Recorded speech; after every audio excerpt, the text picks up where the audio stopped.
Bismillahirrahmanirrahim. Assalamualaikum warahmatullahi wabarakatuh. Innal hamdalillah nasta'inuhu wa nastaghfiruh wa na'udzu bihi min shururi anfusina wa min sayyiati a'malina may yahdihillahu fala mudilla lahu wa may yudlil fala hadiya lahu. Asyhadu an la ilaha illallah wahdahu la syarika lahu wa asyhadu anna Muhammadan 'abduhu wa rasuluhul karim. Allahumma salli wa sallim ala nabiyyina wa sayyidina Muhammadin wa ala alihi wa ashabihi ajma'in. Amma ba'd. Rabbi shrah li sadri wa yassir li amri wa hlul 'uqdatam min lisani yafqahu qawli. Segala puji bagi Allah, kemudian salawat dan salam kepada Rasulullah, pada keluarga dan seluruh sahabat-sahabatnya. Ya Allah, muliakan insyaAllah jamaah salat asar yang telah berhadir, dan semoga kehadiran kita tercatat di sisi Allah Subhanahu wa ta'ala. Kita akan sambung pelajaran kita masih seputar adab bersedekah. Di pertemuan yang lalu kita sudah membahas di antara adab sedekah, yaitu bersedekahlah dengan harta yang halal. Karena bersedekah dengan harta yang buruk atau harta yang didapatkan dari pekerjaan yang haram, maka sedekahnya sia-sia di sisi Allah. Tidak akan diterima, tidak akan makbul sedekah dari harta yang haram. Kemudian kita juga sudah belajar di antara adab bersedekah, yaitu hendaknya di saat dia menyedekahkan sesuatu, maka sedekahkanlah yang paling dia cintai. Artinya barang atau harta yang paling dia cintai, yang paling dia sukai, itulah yang paling baik untuk disedekahkan.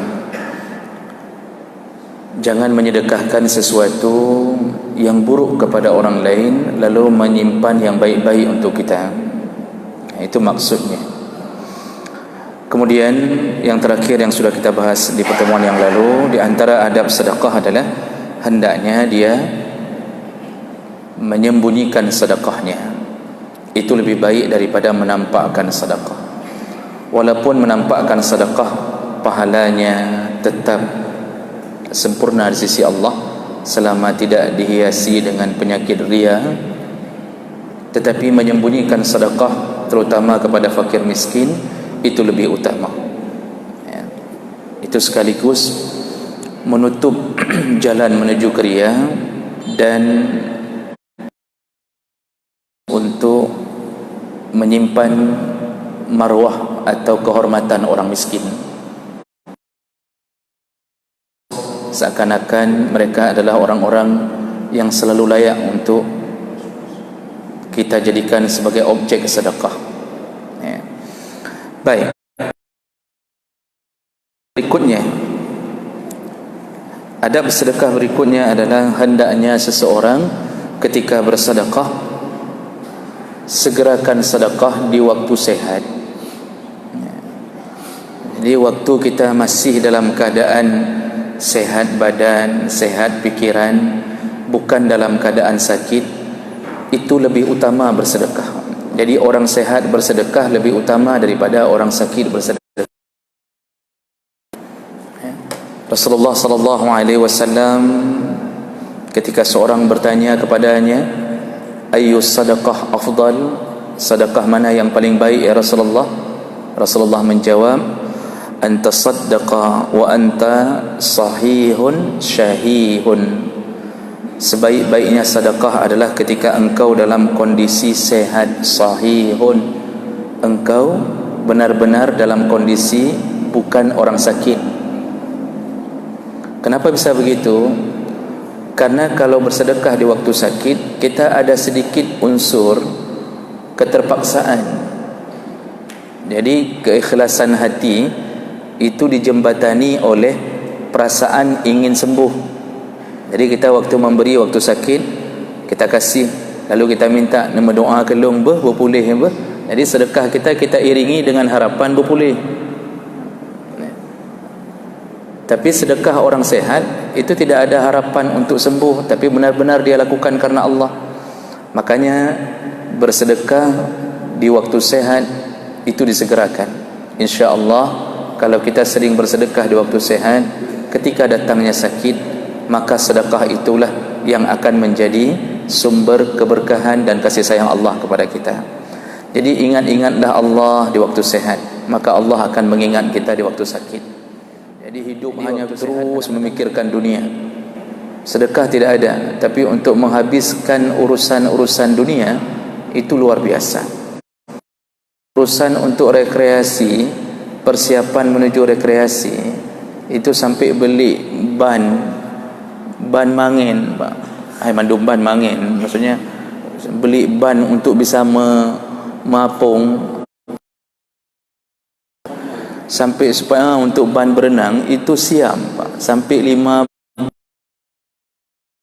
persiapan untuk tinggal di hotel siap, walaupun 400.000 semalam siap, lengkap, Tupperware macam model, untuk taruh bawang satu, untuk taruh itu pun beda, bawang merah, bawang putih beda Tupperware-nya. Oh Masya Allah, luar biasa. Sekali rekreasi, padahal enggak jauh, paling mungkin kata Kengon lah, sekali rekreasi habis dana sekitar 2 juta 3 juta dianggap aman. Tetapi untuk orang yang membutuhkan, dia tidak berani keluarkan. Tapi untuk menyenangkan nafsunya, dia keluarkan. Orang yang model begini, ingat-ingatlah, ketika kita lupa Allah ketika kita sehat, maka kita pasti akan terjadi hal-hal yang tidak kita inginkan di waktu kita sakit. Makanya kadang-kadang janganlah sakit gara-gara Allah benci, tapi sakitlah karena Allah sayang.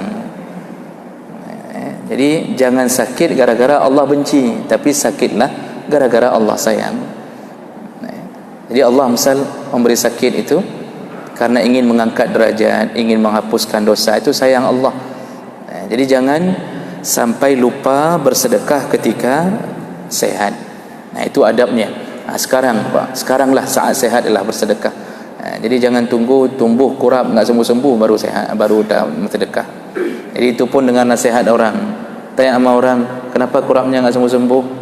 Oh, dia bilang begini-begini, orang nasihati, makanya sedekah. Jadi sedekah kita untuk kurap, sedekah kita untuk panu, untuk setrum, untuk bukan lagi betul-betul ikhlas ingin mengharapkan ridha daripada Allah. Makanya Nabi mengatakan sedekahmu di waktu sehat itu adalah yang terbaik. Kemudian adab berikutnya, tadi Nabi menyebutkan juga syahih. Adab berikutnya pada kalimat Nabi, sedekahmu yang paling baik ketika engkau syahih. Syahih itu engkau merasa berat mengeluarkannya. Maksud berat mengeluarkan, engkau sendiri takut jatuh ke miskin dan engkau masih berharap-harap menjadi kaya. Ini ketika perasaan ini masih ada, jadi kita sendiri butuh uang itu. Butuh untuk bangun rumah, kita butuh untuk meluaskan rumah, untuk beli kenderaan yang lebih baik. Kita butuh. Di saat perasaan kita membutuhkan, juga kita khawatir, kita mungkin anak kita sendiri tidak makan, kita khawatir kompor kita tidak berasap. Nah, tiba-tiba ada orang yang membutuhkan. Nah, disinilah beradu dua kepentingan. Kepentingan untuk orang lain atau kepentingan untuk diri kita sendiri. Dan ternyata orang yang berani mengeluarkan sedekah ketika beradu harapannya, yaitu harapan memberi kenyamanan ke orang lain atau memberi kenyamanan pada dirinya sendiri, disinilah duduknya sedekah terbaik. Jadi kita kan masih banyak angan-angan kita, Bapak Ibu, maka Allah. Manusia ini tidak putus angan-angan. Orang kalau sudah berangan-angan selalu merasa muda, kata para ulama. Pikirannya selalu muda. Kenapa? Harapannya begitu jauh. Padahal umur kan 65. Rambut sudah putih. Tapi kalau orang yang hidup dengan angan-angan, maka dia akan selalu merasa muda. Dia akan selalu memikirkan perencanaan hidup. Padahal sudah tua. Terus membutuhkan harta. Terus membutuhkan harta. Di saat itulah sedekah terbaik. Di saat kita takut miskin, kita masih ingin kaya, kita masih membutuhkan, kita berat mengeluarkannya, ternyata paksa untuk keluarkan, itulah sedekah terbaik. Dulu di zaman Nabi sallallahu alaihi wasallam, ketika Nabi kedatangan seorang tamu, dia bertamu ke rumah Rasulullah, nah ke masjid. Lalu kemudian Rasulullah mengatakan kepada sahabatnya, siapa yang mau melayani tamuku? Kenapa Rasulullah menawarkan itu? Karena Rasulullah tidak punya makanan untuk bisa diberikan ke tamunya. Allah menawarkan ke sahabat, siapa yang mau melayani, menyambut tamuku ini? Langsung salah seorang Ansar, ada yang mengatakan itu Abu Darda, dia langsung tunjuk tangan, aku ya Rasulullah, biarkan aku yang melayani dan menyambut tamumu, biarkan dia di rumahku ya Rasulullah. Nah kemudian tamu ini pergi bersama Abu Darda. Lalu kemudian sampai di rumah, Abu Darda segera menyuruh istrinya, dia bertanya ke istrinya, masih ada makanan yang tinggal? Itu kejadian di malam hari. Tapi hanya cukup untuk anak kita saja, sedangkan anak kita ini belum makan. Kata Abu Darda, sudah, tidurkan anak-anak, janji saja sama mereka nanti kita bangunkan. Lalu si istri menidurkan anak-anak dengan harapan nanti kalau sudah masak akan dibangunkan. Nah kemudian setelah anaknya tertidur, si istri segera mempersiapkan makan kepada tamunya, yang cukup hanya porsi untuk tamu itu. Setelah selesai dihidangkan makanan di depan tamu, dan Abu Darda bersepakat dengan istrinya bahawa nanti ketika tamu sudah mulai makan, maka kita matikan lentera, kita matikan lilin. Jadi suasana biarkan gelap, kita pura-pura makan. Nah ketika tamu itu sudah mulai makan, yang dihidupkan hanya lampu di depan tamu itu, Abu Darda agak sedikit menjauh dan istrinya, lalu dia pura-pura menjatuhkan lilin, lalu mereka berpura-pura makan. Jadi gaya saja makan, padahal piring mereka kosong, yang ada cuma pada piring tamu. Itu pun mereka berpura-pura makan untuk supaya tamunya tidak segan makan, padahal mereka tidak ada makanan. Dan kejadian itu keesokan harinya diketahui oleh Rasulullah sallallahu alaihi wasallam. Dan Rasulullah memuji perilaku Abu Darda dan istrinya, dan itu membuktikan bahwa mereka benar-benar orang-orang yang merindukan surga. Jadi demi tamu mereka tidak makan. Ini kondisinya sedekah terbaik. Kita butuh drone mehen dapat juhunya, tapi kita utamakan orang lain. Sering kita jalan di pasar impres, kadang-kadang kita sudah beli roti, kadang-kadang kita beli macam-macam. Ada orang yang mungkin kakek tua tidak minta-minta, tapi dia sibuk menawar harga yang paling murah, yang kita lihat dia enggak jadi. Disitulah kita beradu, kasih ke dia atau kita bawa pulang untuk kita sendiri. Nah disitulah kita perlu berfikir, ternyata kalau kita memaksakan sedekah di saat itu, maka disitulah sedekah terbaik. Jadi ikhlas itu akan muncul bersertaan dengan paksaan itu. Nah, jadi ini yang perlu dipahami, bahwa jangan menunggu sedekah ketika sakit, dan jangan sampai bersedekah ketika kita merasa tidak aman. Aman, disitulah kita berikan sedekah. Ada berikutnya, ketika bersedekah utamakan dulu sedekah yang wajib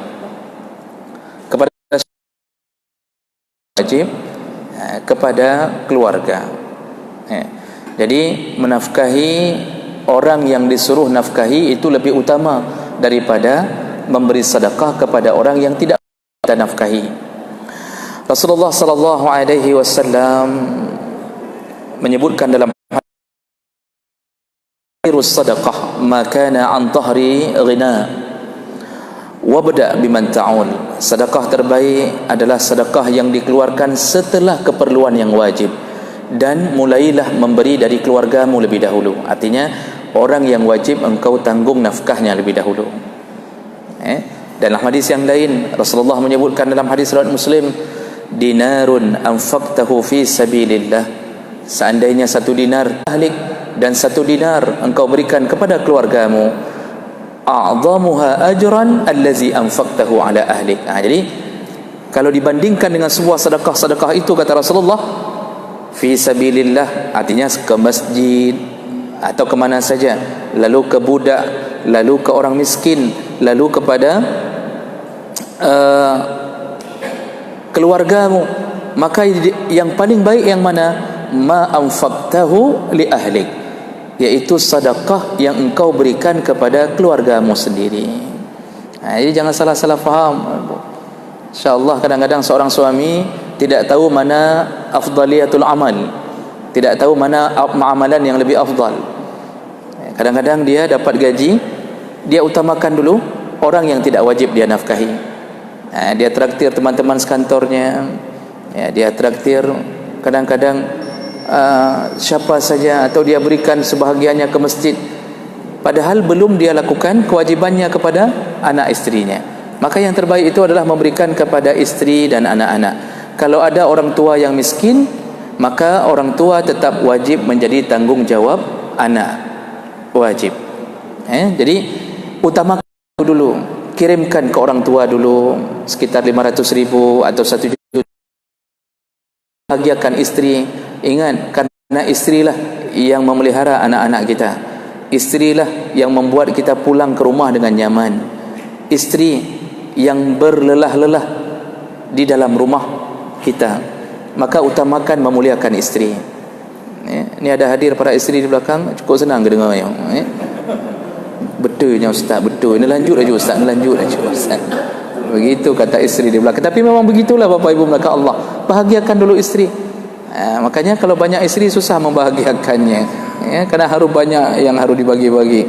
Jadi kemudian anak-anak, bahagiakan dulu anak-anak kita, baru bahagiakan anak orang lain. Ini dengan anak orang lain, Masya Allah, nampaknya om itu baik kali, om itu baik kali. Dengan anak sendiri yang bilang, ayah ke nak kok kriat orang. Anak orang bilang, om itu baik kali ya om. Anak kita sendiri kok benci ke kita. Dulu sudah berapa kali janji beli sepeda, sudah menyebut 5 nama ikan, tetap enggak dapat sepeda juga. Masya Allah. Ini dek, kalau dapat ranking 1, ayah beli sepeda ya nak ya. Udah 5 kali Pak, tidak ada sepeda itu. Oh, siang janji nanti buka puasa dengan burger, ditunggu malam mi calu dia ganti. Masya Allah. Jadi Bapak Ibu yang dimuliakan Allah, jangan salah faham.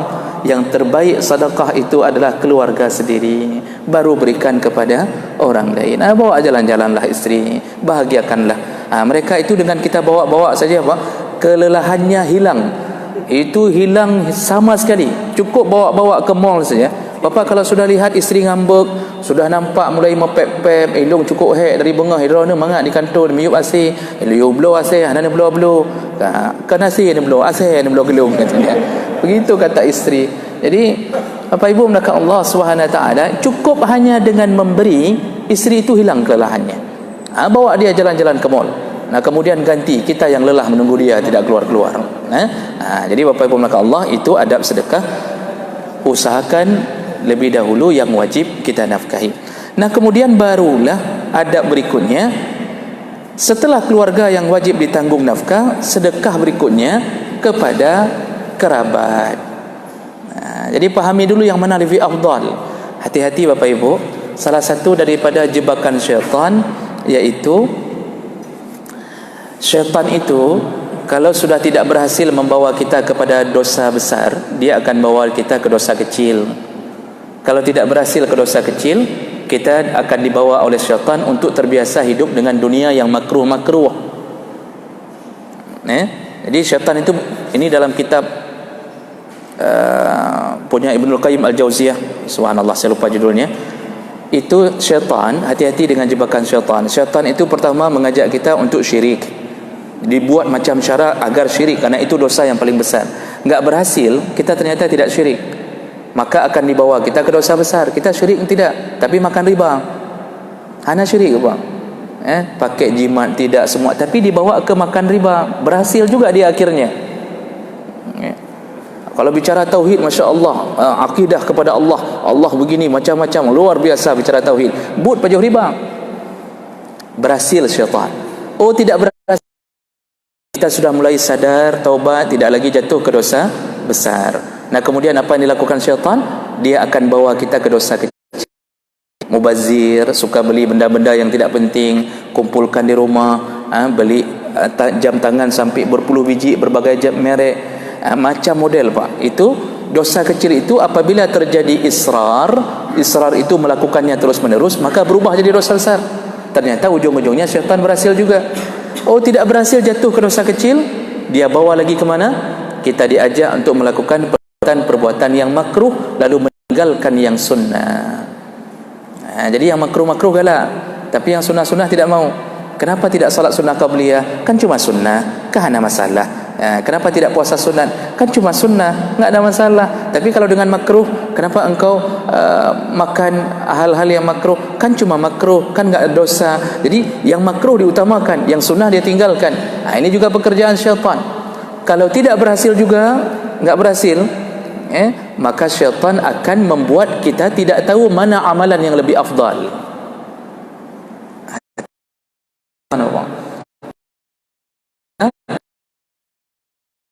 Afdal. Kita lupa orang tua kita kalau laki-laki tetap lebih utama daripada memuliakan isteri. Ini contoh barang. Makanya ada suami lebih memuliakan isteri daripada orang tua kandungnya sendiri. Ini orang sudah tidak tahu mana amalan yang lebih afdal. Orang tua tetap lebih afdal di sisi seorang anak laki-laki daripada istrinya. Artinya dua-duanya disuruh muliakan. Cuma kalau ditanya, tetap orang tua nomor satu. Nah, jadi dibuat bingung. Nah, contohnya tadi seperti begini. Kita bersedekah ke orang lain, kita kasih. Ke keluarga yang lebih afdal kita tidak kasih. Ini kita dibawa oleh syaitan, terjebak ke dalam dunia, tidak tahu mana amalan yang lebih afdal. Tahajud, Masya Allah, luar biasa. Sampai tahajud 8 rakaat dari jam 2 sampai subuh. Menjelang subuh tidur.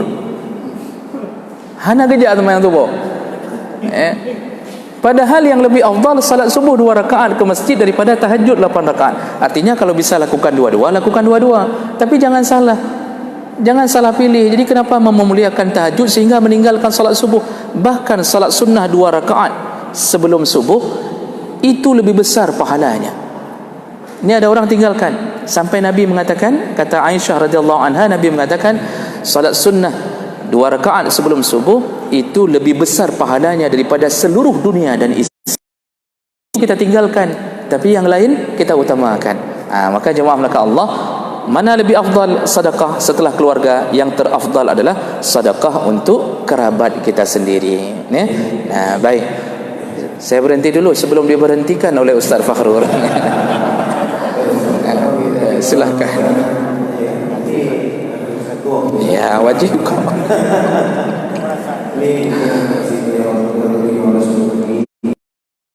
Ya, silakan.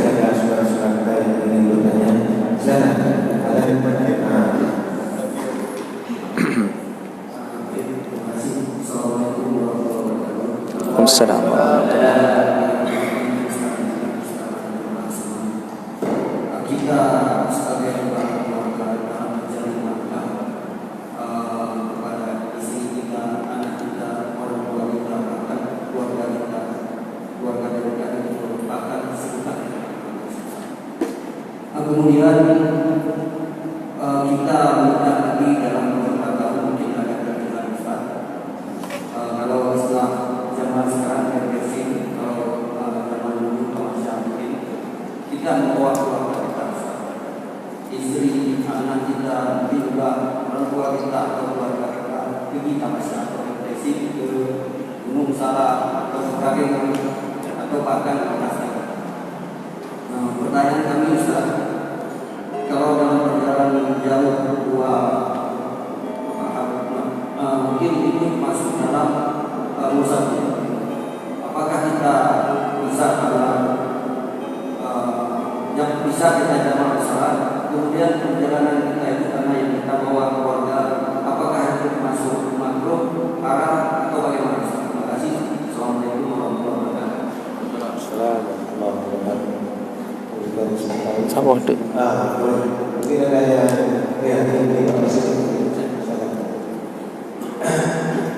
Ya, silakan Bapak. Ya.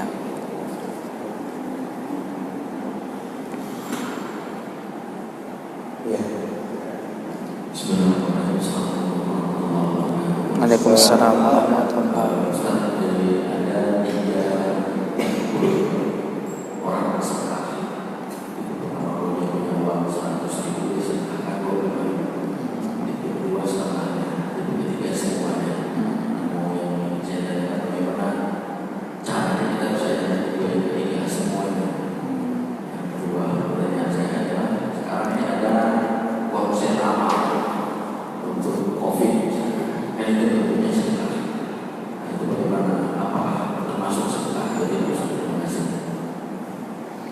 Baik, saya jawab dulu dua ini Bapak Ibu. Yang pertama tadi, ketika kita melakukan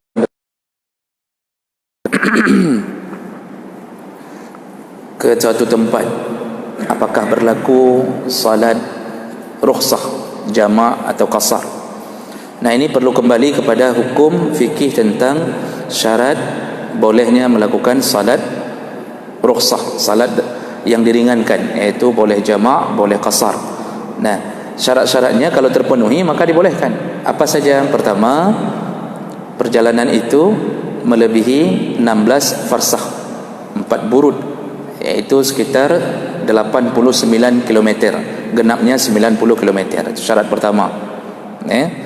Kemudian yang kedua, perjalanan itu bukan perjalanan yang ada unsur maksiat.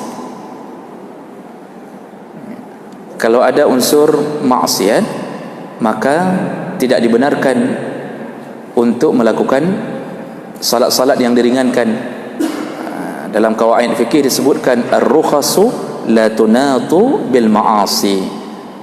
Keringanan Allah hanya berlaku kepada yang tidak bermaksiat. Yang bermaksiat tidak ada keringanan. Nah, kalau begitu, lihat tadi kita melakukan rekreasi kemana? Ke Takengon misal contohnya. Dari sini ke Takengon berapa kilometer? So, tukang ukur jalan. Sertuh ya, 100 sampai 115, tergantung kemananya. Kalau kita langsung terjun ke Danau Tawar bisa 1000 kilometer. Jadi kalau sudah 100 otomatis sudah mencukupi syarat pertama. Nah, kemudian kita pergi dengan siapa? Dengan keluarga. Istri siapa kita pergi? Istri sendiri. Aman, berarti sudah boleh melakukannya. Tapi kalau pergi dengan istri orang, ya, maka itu ada unsur maksiatnya, ada unsur selingkuhnya, maka tidak berlaku salat itu. Jadi bagaimana ceritanya? Salat seperti biasa. Wajib salat seperti biasa. Turun di tempatnya salat seperti biasa. Dan tidak boleh dijamak, tidak boleh diqasar. Jadi tidak berlaku. Sama dengan puasa. Puasa juga begitu. Waktu Allah menyebutkan faman kana minkum maridan aw ala safarin fa'iddatum min ayyamin ukhra. Barang siapa di antara kamu sakit atau di dalam perjalanan, silahkan ganti di hari yang lain. Maksudnya silahkan berbuka dan ganti di hari yang lain. Sama kalau perjalanan itu bukan perjalanan maksiat, dan jumlah kilometernya sudah melebihi 90 kilometer. Kemudian ditambahkan dalam mazhab Syafi'i, syarat orang boleh berbuka dalam safar yang kesepakatan ulama 3 kilometer melebihi 90 atau 16 farsakh, bukan perjalanan maksiat. Kemudian satu lagi, keluarnya sebelum salat subuh. Keluar harus sebelum imsak, baru boleh tidak puasa. Tapi kalau sudah keluar setelah imsak, itu wajib puasa. Dan nanti kalau berbuka bukan gara-gara dibolehkan tidak berbuka tidak puasa sama sekali, tapi berbuka karena mudarat di jalan.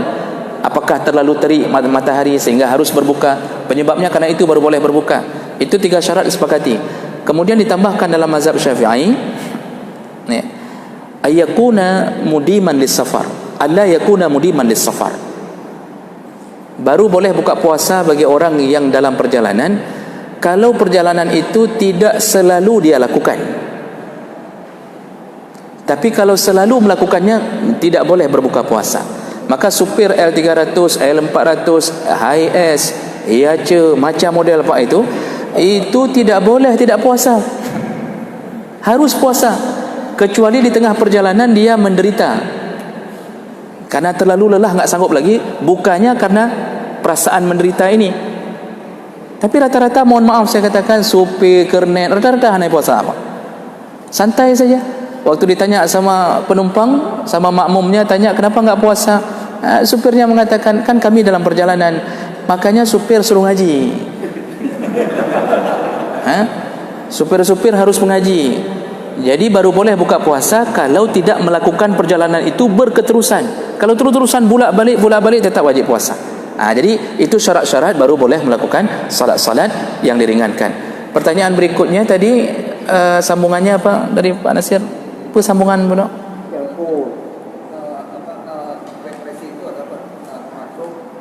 Apa hukum refreshing? Tergantung dengan siapa. dan tergantung tujuannya apa. Kalau kita ingin membahagiakan anak, isteri, orang tua, maka itu hukumnya sunnah, berpahala Pak. Sekali-sekali, tapi jangan terus-terusan refreshing. Nah, tapi kalau kita ingin membahagiakan selingkuhan kita, maka hukumnya haram.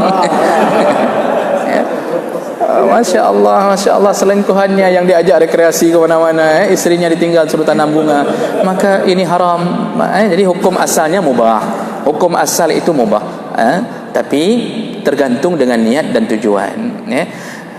Baik, berikutnya pertanyaan dari saudara kita, Bapak asal Bapak sering bertanya, perlu saya tahu namanya. Pak Mursal, Masya Allah, terima kasih banyak Pak Mursal. Saking yang pertama tadi konser amal itu apa yang seperti COVID itu bisa jadi itu yang kedua. Yang pertama tadi apa Bapak? Bersedekah untuk semuanya. Baik, dalam sejarah Islam, selain daripada Nabi, satu-satunya sahabat yang pernah bersedekah seluruh harta hanya Abu Bakar.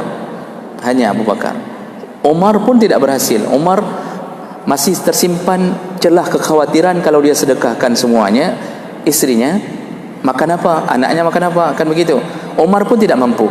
Abu Bakar mampu melakukannya. Nah, kemudian kitab-kitab waktu menjelaskan amalan Abu Bakar ini, hampir semua ulama menyebutkan perbuatan Abu Bakar jangan ditiru bagi kita yang imannya tidak sampai selevel iman Abu Bakar.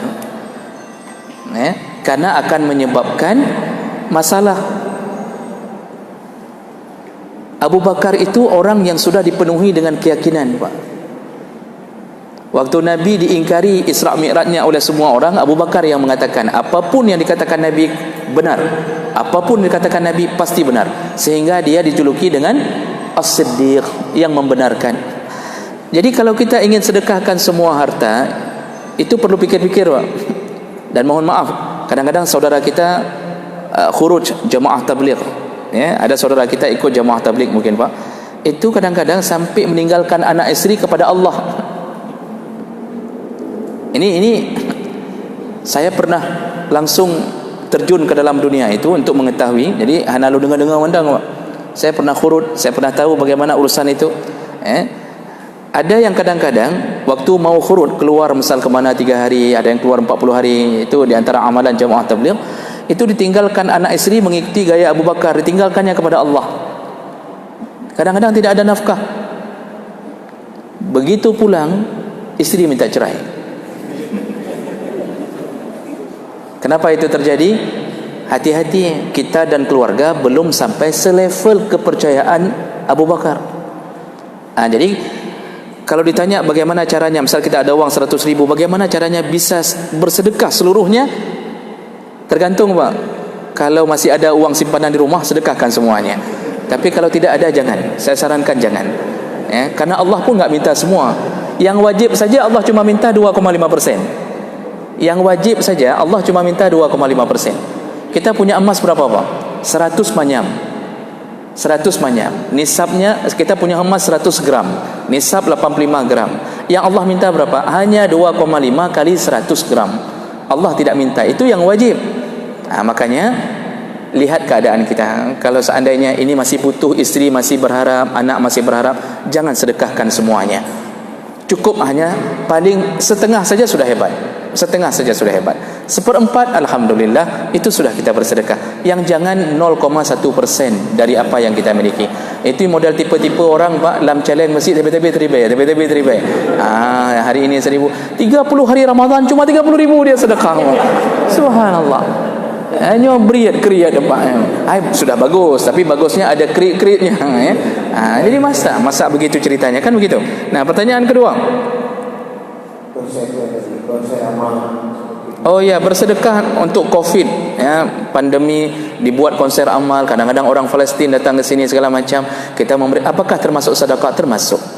Termasuk sedekah. Tapi ingat, yang lebih afdal tadi adalah, yang lebih afdal sedekah dulu kepada kebutuhan yang diwajibkan untuk anak istri. Selebihnya silakan kasih ke Palestina. Ini sibuk mikirkan Palestina. Anak istri di rumah sudah seperti di Palestina, Bang. Jadi hana tak pulih rumah. asal ada konser Palestin habis-habisan 1 juta 2 juta, anak isteri di rumah. Masya Allah, ini tidak benar, itu tidak benar ya. Jadi boleh itu tetap dianggap sedekah, tapi lihat keadaan kita, jangan lupa jebakan-jebakan ya. Kalau seandainya ada konser yang dia tertulis konser amal, tetapi prosesnya adalah proses haram. Contohnya untuk mendapatkan harta sedekah itu buat nyanyian dangdut segala macam.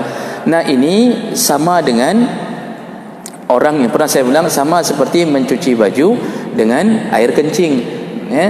Kenapa kita menerobos dulu, masuk dulu ke dunia haram, lihat dangdut baru sedekah, lihat nyanyian baru sedekah. Nah, ini sebaiknya tidak usah masuk ke dunia seperti itu. Kalau bersedekah tanpa harus melalui proses yang haram ya. Baik, masih ada waktu 5 menit mungkin? Cukup atau kita cukupkan? Baik, karena keadaan sedang corona maka kita cukupkan sampai di sini. Ya, apa boleh buat Mimpi sedang hujan, kita sambung insya-Allah ya. Ya, alhamdulillah. Jadi kita sambung pertemuan yang akan datang, belum habis Pak tentang adab bersedekah. Kita sambung kembali insya-Allah di pertemuan yang akan datang. Terima kasih banyak atas segala perhatian. Subhanakallahumma wabihamdik, asyhadu an la ilaha illa anta, astaghfiruka wa atubu ilaik. Wassalamualaikum warahmatullahi wabarakatuh.